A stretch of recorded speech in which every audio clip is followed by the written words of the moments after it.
Thai land کے دارالحکومت Bangkok سے تقریباً 80 کلومیٹر کے فاصلے پر تاریخی قصبہ ایودھیا واقع ہے۔ ایودھیا صدیوں سے بدھ مت تہذیب کا مرکز اور عظیم الشان مندروں کا مسکن رہا ہے۔ اس تاریخی قصبے میں سینکڑوں پختون باشندے آباد ہیں، جو ہیں تو تھائی لینڈ کے شہری، لیکن ان کی جڑیں صدیوں پہلے سے پاکستان کے ساتھ منسلک ہیں۔ میں ہوں جاسرہ علی اور آپ سن رہے ہیں Urdu news podcast.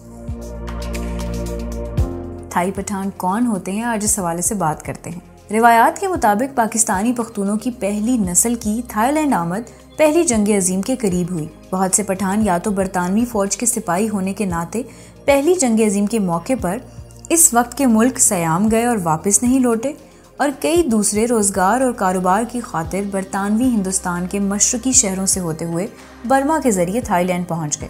Thai land میں موجود پٹھانوں نے اپنی برادری کی بہتری کے لیے تقریباً 40 سال پہلے تھائی پاکستان فرینڈشپ ایسوسی ایشن قائم کی، لیکن اس میں تھائی پٹھانوں کی اکثریت کے باعث اس کو عرف عام میں تھائی پٹھان ایسوسی ایشن کہا جانے لگا۔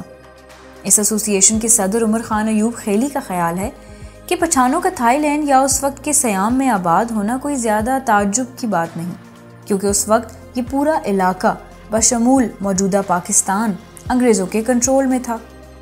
اس زمانے میں سیام میں، جس کا نام بعد میں تھائی لینڈ رکھ دیا گیا، گوشت کی فراوانی نہیں تھی اور مقامی باشندے جانوروں کو ذبح کرنے کے عمل کو پیچیدہ تصور کرتے تھے، یا یوں کہہ لیجئے کہ انہیں جانوروں کو ذبح کرنا مشکل لگتا تھا۔ جب وہاں پہنچنے والے اولین پختونوں کو اس بات کا علم ہوا تو انہوں نے نہ صرف یہ کہ اپنے سلاٹر ہاؤسز کھولے، بلکہ جانوروں کے بڑے بڑے فارم ہاؤس بھی کھول لیے اور ان کے چارے کا بندوبست کرنے کے لیے زمینیں بھی خریدی۔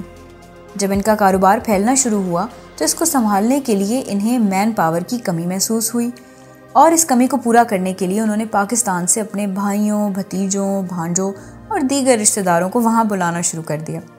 دیکھتے ہی دیکھتے پختون پورے تھائی لینڈ میں پھیل گئے۔ ان پختونوں نے وہاں تھائی لڑکیوں سے بھی شادیاں کی، اور یوں تھائی پٹھانوں کا کنبہ بڑھتا ہی چلا گیا، جس میں آج بھی اضافہ ہو رہا ہے۔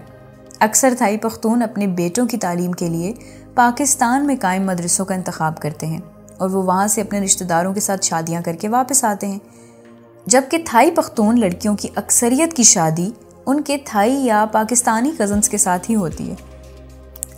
تھائی پٹھان کمیونٹی کی موجودہ تعداد کے بارے میں مختلف حلقوں کی آراء مختلف ہے، چونکہ بہت سے پختون اب تھائی لینڈ کے مقامی رنگ میں مکمل طور پر رنگ چکے ہیں، لہٰذا ان کی تعداد کے بارے میں 100% اندازہ لگانا تو ممکن نہیں، تاہم تھائی پٹھان ایسوسی ایشن کے مطابق ان کی تعداد 5 لاکھ کے قریب ہے، اور تھائی لینڈ میں پاکستانی سفارت خانے کے مطابق قریباً 2.5 لاکھ ہے۔